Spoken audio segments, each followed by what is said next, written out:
दोस्तों, कहानी की शुरुआत होती है एक सुनसान रेगिस्तान को दिखाते हुए, जहां पर एक छोटा बच्चा अकेला यहां से वहां घूम रहा था, जो कि एक बहुत अजीब बात थी। और उससे भी ज्यादा डरावनी और खौफनाक बात तो यह थी कि उस बच्चे के हाथ में एक इंसान की उंगली थी, जिसे वो चबा रहा था और उस उंगली को खाने की कोशिश कर रहा था। इसके कुछ टाइम बाद हम विंडम नाम के एक आदमी को देखते हैं, जो कि एक प्रोफेशनल फोटोग्राफर होता है और इस रेगिस्तान में सन एक्लिप्स की अच्छी अच्छी तस्वीरें को अपने कैमरे में कैद करने के लिए आया था। शाम तक वह उन सारी फोटोज क्लिक कर लेता है और अपना सामान पैक करके इस रेगिस्तान से जाने लगता है। पर वहां से जाते वक्त उसे एक बच्चा रोता हुआ दिखाई देता है, जो कि पेड़ की छांव में बैठा हुआ था।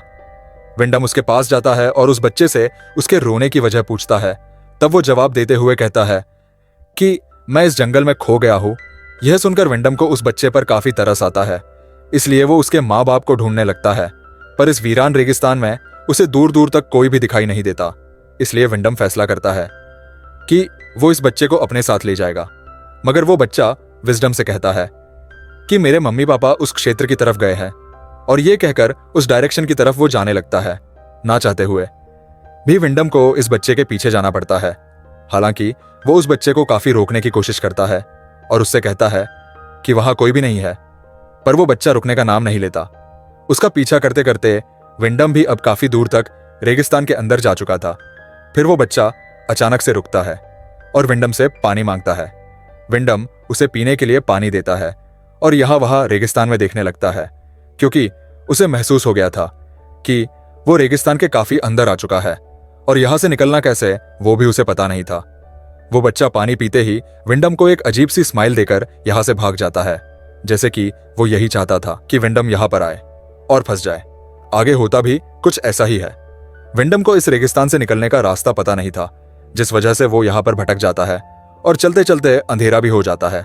इसके बाद विंडम अपने आप को ठंडी हवाओं से बचाने के लिए एक शेल्टर ढूंढने का फैसला करता है और थोड़ी दूर चलने के बाद ही उसे वहां पर एक घर दिखाई देता है, जिसमें एक लेडी काम कर रही थी। लेकिन वो घर पहाड़ से थोड़ा नीचे था और वहां तक पहुंचने के लिए ऊपर एक सीढ़ी भी लगी हुई थी। विंडो के पास रहने का कोई भी दूसरा ठिकाना तो था नहीं, इसलिए वो सीढ़ी से घर के अंदर चला जाता और घर में जाने के बाद वो उसी लेडी को देखता है, जिसका नाम अलीना था। अलीना थोड़ी अजीब होती है, क्योंकि वो विजडम को अपने घर में देखने के बाद भी कोई रिएक्ट नहीं करती और ना ही उससे कुछ पूछती है। पर अलीना को अपने बारे में बताते हुए कहता है कि मैं रास्ता भटक गया हूं, मेरे पास रहने के लिए कोई दूसरा ठिकाना नहीं है। ये सुनने के बाद भी अलीना उसे कोई जवाब नहीं देती और थोड़ी देर बाद विंडो से कहती है कि अंदर आ जाओ और खाना खा लो। विंडम को यह सुनकर थोड़ा अजीब लगता है, पर ठंड से बचने के लिए वो अंदर आ जाता है और खाना खाने के लिए बैठ जाता है।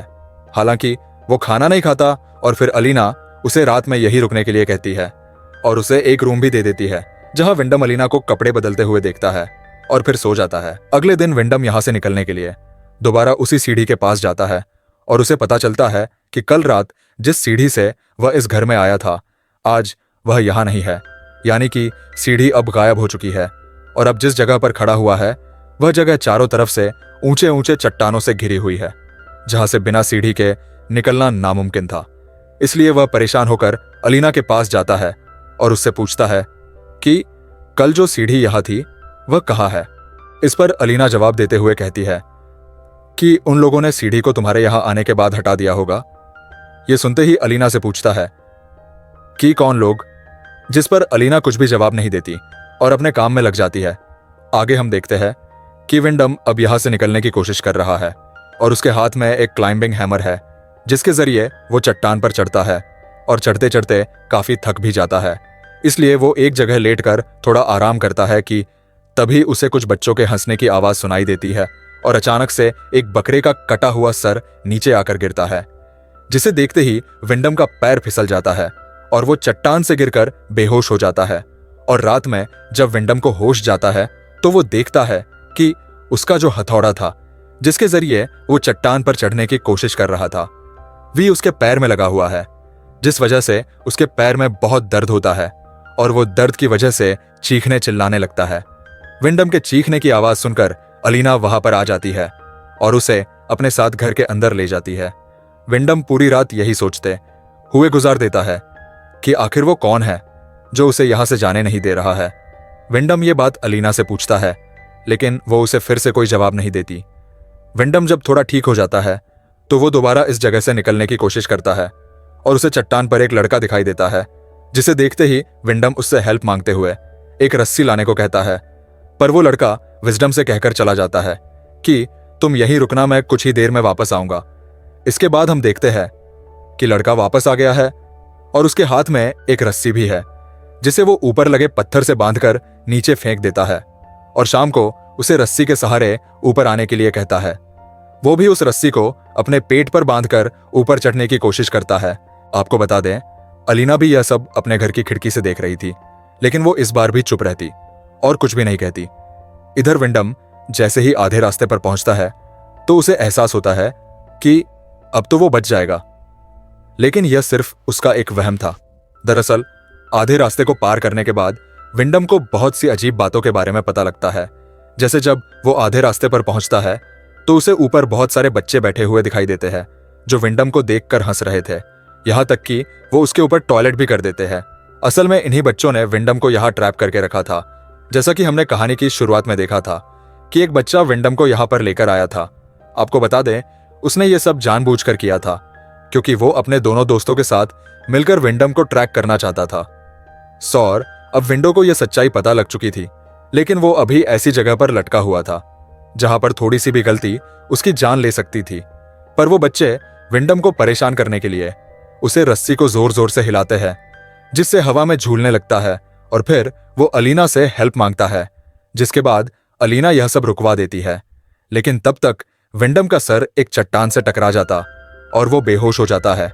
विंडम की अब में लगने लगा था कि वो यहां से कभी भी निकल नहीं पाएगा। साथ ही वो ये भी सोचता है कि हो सकता है कि अलीना को भी इन लोगों ने ऐसे ही फंसाया हो और जब वो यहां से नहीं निकल पाई हो तो उसने इसी जगह को अपना घर बना लिया हो। लेकिन अजीब बात यह थी कि ये बच्चे विंडम और अलीना को मारना नहीं चाहते थे, बल्कि वो उन्हें खाना पीना सब टाइम पर दिया करते थे, लेकिन यहां से जाने नहीं देते थे। अब अगले दिन विंडम वही रेत में सब्जियां उगाने की कोशिश करता है ताकि उन्हें वहां पर रहते हुए खाने की कमी ना हो। तभी चट्टान के ऊपर एक लेपर्ड नाम का लड़का आता है जो कि उन्हीं बच्चों के ग्रुप में से एक था। विंडम से पूछता है कि आप क्या कर रहे हैं। इस पर विंडम उसे पौधे को उगने के बारे में बताता है। लेप्स विंडम से यह सब सीखने को कहता है। इसी बात का फायदा उठाते हुए विंडम लेप्स को अपना दोस्त बनाने की कोशिश करता है और उसे कहता है कि तुम जब चाहो मैं तुम्हें सिखा सकता हूं। जिसके बाद लेपर्ड चॉकलेट फेंक कर वहां से चला जाता है और फिर वही मिट्टी में विंडम को एक रिंग और एक कार की चाबी मिलती है, जो कि इस बात का सबूत थी कि यहां उससे पहले भी कई लोग आ चुके हैं। इसके बाद विंडम रात में शराब पीने लगता है और अलीना उसे और ज्यादा पीने से मना करती है, पर विंडम उसे डांट देता है। जिसके बाद अलीना बिना कपड़ों के ही उसके सामने आ जाती है और चाहते हुए भी विंडम अपने आप को रोक नहीं पाता और दोनों इंटीमेट हो जाते हैं। अब अगले दिन जब विंडम सुबह उठता है तो उसे अपने पौधे टूटे हुए दिखाई देते हैं, जिन्हें ठीक करने में अलीना भी उसकी हेल्प करती है। और थोड़ी देर बाद लेबर्स आकर से बात करने लगता है, जिस पर विंडम उसे कहता है कि मैं तुम्हें इतनी दूर से कुछ नहीं सिखा सकता। अगर तुम मुझे यहां से बाहर निकलते हो तो तुम जो चाहे मैं वो तुम्हें आसानी से सिखा दूंगा। इस पर लेबर्स डरते हुए विंडम से कहता है कि मैं आपको उन सबके होते हुए यहां से नहीं निकाल सकता, पर जब वो लोग यहां नहीं होंगे तो मैं आपको बाहर निकालने की कोशिश करूंगा। इन दोनों की बातें अलीना भी सुन रही थी। इतने में यहां पर एक बच्चा भी आ जाता है जो इन दोनों की बातों को सुन लेता है और वो लेबर्स को गुस्से में यहां से ले जाता है। अब रात में खाना खाते वक्त अलीना विंडम से कहती है कि वो उसके बच्चे की मां बनने वाली है, जिस पर वो गुस्सा होते हुए उसे इन सब का जिम्मेदार ठहराता है और कहता है कि ये सब तुम्हारी गलती की वजह से हुआ है क्योंकि तुम मेरे सामने बिना कपड़ों के जा गई थी। जिस पर अलीना जवाब देते हुए कहती है कि यह सब हम दोनों की वजह से हुआ है। जिसे सुनने के बाद विंडम चुप हो जाता है और उसी रात हम देखते हैं कि वो सभी बच्चे कुछ रिचुअल कर रहे हैं और बहुत ज्यादा गुस्से में है।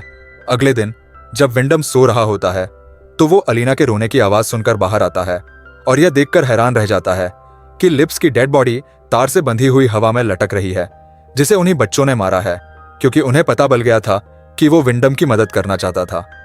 इधर अलीना मेरा बेटा कहते हुए बुरी तरह से रो रही होती है और तब हमें पता चलता है कि लेपर्ड अलीना का ही बेटा था। लेकिन कैसे वो आपको आगे पता चलेगा इसके बाद गुस्से में अलीना विंडम से कहती है कि उसकी वजह से उसका बेटा मार दिया गया और वही उसके बेटे का कातिल है। इतना कहने के बाद वो उसे एक पिंजरे में बंद कर देती है, वो भी 9 महीनों के लिए। यानी कि जब तक अलीना अपने बच्चे को जन्म नहीं दे देती तब तक विंडम को उसमें रहना होगा। उसे पिंजरे में रहते हुए विंडम की हालत जानवरों जैसी हो जाती है। हालांकि अलीना उसे खाने पीने को देती है, लेकिन उससे ज्यादा मतलब नहीं रखती, जबकि वो उसके बच्चे का बाप था।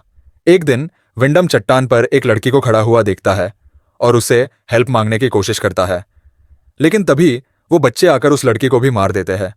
उसके बाद अलीना खाना लेकर विंडम के पास जाती है और वो उससे कहता है कि तुम ये सब क्यों कर रही हो? या तो तुम मुझे आजाद कर दो या फिर तुम मुझे मार दो। साथ ही वो ये भी कहता है कि मैं तुम्हारे बच्चे का बाप हूं। इस पर अलीना सिर्फ इतना कहती है कि तुम तो एक बेज हो, और फिर वो वहां से चली जाती है। फिर अगले दिन उसके पेट में दर्द शुरू हो जाता है, जिस वजह से वो विंडम को आजाद कर उससे हेल्प मांगती है। जिसके बाद अलीना को एक बेटी होती है।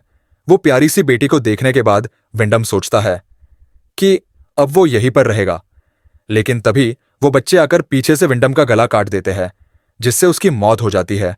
और फिर वो बच्चे अलीना से कहते हैं कि माँ, आपने जो कहा था वो हमने कर दिया। यानी ये सभी बच्चे अलीना के ही थे, और विंडम से पहले भी अलीना ने कई आदमियों के साथ फिजिकल रिलेशन बनाया था और उनसे बच्चे पैदा किए थे।